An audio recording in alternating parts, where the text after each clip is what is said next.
കരുതലിന്റെ ലോക മാതൃകയായി വയനാട്ടിൽ ടൗൺഷിപ്പ് ഒരുങ്ങി. നമസ്കാരം. ഈ ദിവസത്തെ ഏറ്റവും പ്രധാനപ്പെട്ട വാർത്താ വിശേഷങ്ങളുമായി ജനയുഗം ടോപ്പ് 10 ന്യൂസിലേക്ക് സ്വാഗതം. മുണ്ടക്കൈ ചൂരമല ദുരിതബാധിതർക്കായി സംസ്ഥാന സർക്കാർ കൽപ്പറ്റയിൽ ഒരുക്കിയ ടൗൺഷിപ്പ് മുഖ്യമന്ത്രി പിണറായി വിജയൻ നാടിന് സമർപ്പിച്ചു. ഉരുൾപൊട്ടലിൽ വീടും സ്ഥലവും പൂർണ്ണമായി നഷ്ടപ്പെട്ട ഒന്നാംഘട്ട പട്ടികയിൽ 178 കുടുംബങ്ങൾക്കാണ് വീട് കൈമാറിയത്. 1000 ചതുരശ്ര അടിയാണ് വിസ്തീർണം. നിർമ്മാണം തുടങ്ങി 320-ാം ദിവസമാണ് ആദ്യഘട്ടം പൂർത്തിയായത്. ടൗൺഷിപ്പ് നിർമ്മാണത്തിന് തടയിടാൻ ചിലർ ശ്രമിച്ചെന്ന് മുഖ്യമന്ത്രി പറഞ്ഞു. വെറുതെ കല്ല് മാത്രം ഇട്ടുപോകുന്നവരല്ല തങ്ങളെന്നും അത് വീടാവുമെന്നും അർഹതപ്പെട്ടവരുടെ കയ്യിൽ വീടെത്തുമെന്നും റവന്യൂ വകുപ്പ് മന്ത്രി കെ രാജൻ ചടങ്ങിന്റെ അധ്യക്ഷത വഹിച്ചുകൊണ്ട് പറഞ്ഞു. ഇറാൻ പരമോന്നത നേതാവ് അയത്തുള്ള അലി ഖമനേയി കൊല്ലപ്പെട്ടതിന് പിന്നാലെ ഇറാനു നേരെ വീണ്ടും വ്യോമാക്രമണം നടത്തി ഇസ്രായേൽ. ഖമനേയിയുടെ മരണത്തിന് പിന്നാലെ ഇറാൻ സൈനിക മേധാവി അബ്ദുൾ റഹീം മുസവിയും കൊല്ലപ്പെട്ടതായി ഇറാൻ ഔദ്യോഗിക മാധ്യമങ്ങൾ സ്ഥിരീകരിച്ചു. ശനിയാഴ്ച നടന്ന സംയുക്ത സൈനിക നീക്കത്തിൽ ഖമനേയിയുടെ മകൾ, പേരക്കുട്ടി എന്നിവരടക്കം കുടുംബാംഗങ്ങളും കൊല്ലപ്പെട്ടതായാണ് റിപ്പോർട്ടുകൾ. അതേസമയം പ്രത്യാക്രമണത്തിന്റെ ഭാഗമായി ഇറാൻ തൊട്ടടുത്ത മിസൈലുകൾ ദുബായ്, ദോഹ നഗരങ്ങൾക്ക് മുകളിൽ വെച്ച് തകർത്തു.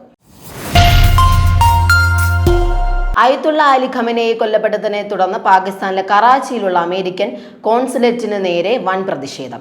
100 കണക്കിന് ആളുകൾ കോൺസുലേറ്റ് പരിസരത്തേക്ക് അതിക്രമിച്ചു കയറുകയും കെട്ടിടത്തിന്റെ ജനൽ ചില്ലകൾ തകർക്കുകയും ചെയ്തു. പ്രതിഷേധക്കാരെ പിരിച്ചുവിടാൻ പോലീസും പാരാമിലിറ്ററി സേനയും ലാത്തി വീശുകയും കണ്ണീർവാതകം പ്രയോഗിക്കുകയും ചെയ്തു. സുരക്ഷാ സേനയുമായി ഉണ്ടായ ഏറ്റുമുട്ടലിൽ 8 പ്രതിഷേധക്കാർ കൊല്ലപ്പെടുകയും നിരവധി പേർക്ക് പരിക്കേൽക്കുകയും ചെയ്തു.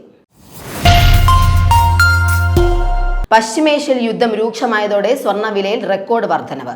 ഇന്ന് മാത്രം പവന് 3200 രൂപ വർദ്ധിച്ച് വില 1,26,920 രൂപയിലെത്തി. കഴിഞ്ഞ 2 ദിവസത്തിനിടെ പവൻ വിലയിൽ 9000 രൂപയുടെ വർധനവാണ് രേഖപ്പെടുത്തിയിരിക്കുന്നത്. ഗ്രാമിന് 400 രൂപ വർദ്ധിച്ച് 15,865 രൂപയാണ് ഇന്നത്തെ നിരക്ക്.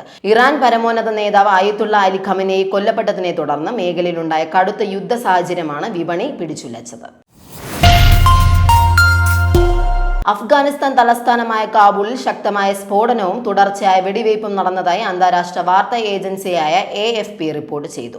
അഫ്ഗാൻ വ്യോമാതിർത്തി ലംഘിച്ചെത്തിയ പാകിസ്ഥാൻ യുദ്ധവിമാനങ്ങൾക്ക് നേരെ അഫ്ഗാനിസ്ഥാൻ സൈന്യം വെടിയുതിർത്തതാണെന്ന് താലിബാൻ ഭരണകൂടം വ്യക്തമാക്കി. ഫെബ്രുവരി 26 മുതൽ ഇരു രാജ്യങ്ങളും തമ്മിൽ അതിർത്തിയിൽ നിലനിൽക്കുന്ന രൂക്ഷമായ ഏറ്റുമുട്ടലിന്റെ തുടർച്ചയാണിത്.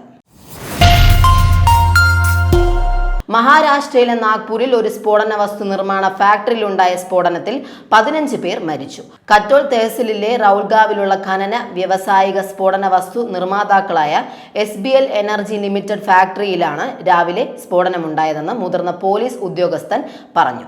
കമ്പനിയുടെ ഡിറ്റനേറ്റർ പാക്കിംഗ് യൂണിറ്റിൽ രാവിലെ 7-നും 7:15-നും ഇടയിലാണ് അപകടമുണ്ടായതെന്ന് SBL എനർജി ലിമിറ്റഡ് പ്രതിനിധികൾ പറഞ്ഞു.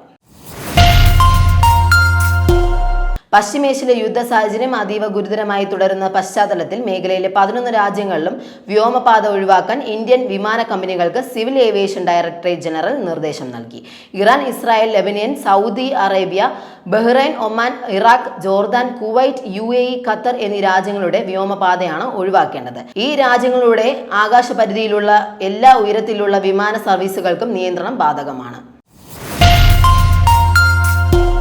ഇറാനിലെ മിനാബ് നഗരത്തിൽ പെൺകുട്ടികളുടെ പ്രൈമറി സ്കൂളിന് നേരെ ഇസ്രായേൽ നടത്തിയ മിസൈൽ ആക്രമണത്തിൽ കൊല്ലപ്പെട്ടവരുടെ എണ്ണം 115 ഉയർന്നു. ആക്രമണത്തിൽ 747 പേർക്ക് പരിക്കേറ്റതായും ഇതിൽ പലരുടെയും നില അതീവ ഗുരുതരമാണെന്നും ഇറാനിയൻ റെഡ് ക്രസന്റ് സ്ഥിരീകരിച്ചു. ശനിയാഴ്ച നടന്ന അതിശക്തമായ ഇസ്രായേൽ അമേരിക്കൻ വ്യോമാക്രമണത്തിനിടെയാണ് മിനാബിലെ ഷജറെ തയ്യബ എന്ന സ്കൂളിന് നേരെ മിസൈലുകൾ പതിച്ചത്.